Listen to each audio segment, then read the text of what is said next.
One of the main reasons we wear the mask is not protect ourselves. It's a good reason, part of it, but it's not the main reason. The main reason we wear a mask is to protect the others around us in case we're asymptomatically infected. That's the main purpose of the cloth mask.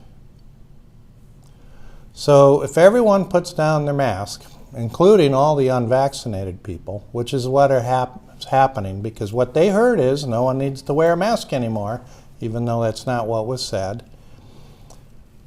Now we're going to have a bunch of unvaccinated people who are going to be getting together in areas where transmission occurs. And the thing is that if you're a bunch of unvaccinated people together in one place, there's nothing different about the pandemic now than what it was last fall, where our numbers were the same. In fact, it may be a little bit more transmission now, because now we have the B.1.1.7 variant. So whenever bunches of unvaccinated people get together, there's going to be transmission occurring between those unvaccinated people. And every now and then it'll spill over into somebody who's gotten the vaccine, because there are some breakthroughs. Rarely, but it does happen. So you have to remember, what have we been saying all along where the highest risk transmission places are? Places where we get together in close quarters indoors, particularly places like eating establishments, restaurants, fitness centers, and areas where people are singing together, mostly places of worship. So these are now back on the high risk lists, because people won't be masking in those areas. Even the YMCA dropped their full mask requirements. And no one's going to a fitness center masked anymore. There will be clusters and outbreaks associated with fitness centers and churches, and possibly even bars and restaurants that are crowded. I guarantee you that's going to happen amongst unvaccinated people this summer. Are we going to have big waves again going through our communities? I don't think so, no.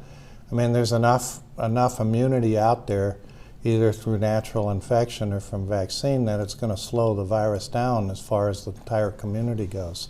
But in unvaccinated pockets of people, you're just like the pre-vaccine days. So if you're, let's say, a workplace or a grocery store, a place where customers come in, a retail establishment, be cognizant and inclusive of all your customers. You don't want to be pushing customers away. And there are customers out there who are going to be worried or can't come in because of their situation. It's almost like an Americans with Disability Act thing. You wouldn't ever think about taking away all the wheelchair ramps, but it's essentially what's been done for the unvaccinated person who's at higher risk of COVID. So have special hours for them. You know, we did that for the elderly. Remember, back a year ago, we had special hours in almost every grocery store in town and a lot of other retail places. You know, the elderly can come in between 7:30 in the morning and 9:30 in the morning, and just for them. And so why not have a mask time between 7:30 and 9:30 in the morning? We, as a grocery store, have decided we'll continue to wear masks between that time, so our vulnerable people and our people who can't be vaccinated can come in and shop without being worried about being around a bunch of unmasked, unvaccinated people. What about being a place of worship?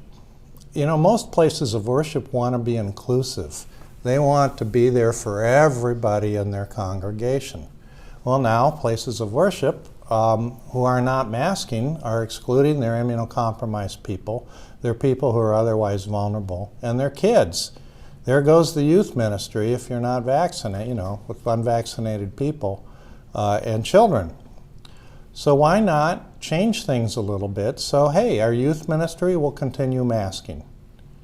And you know what? We'll have one service every Sunday where everyone will mask, so that people who are worried or immunocompromised or otherwise vulnerable can come in. So you get the idea. A fitness center could do the same thing. Here's our masking hours, and then the rest of the time it's unmasked so that People who don't care who are unvaccinated can go, and the people who are vaccinated don't have to worry about it.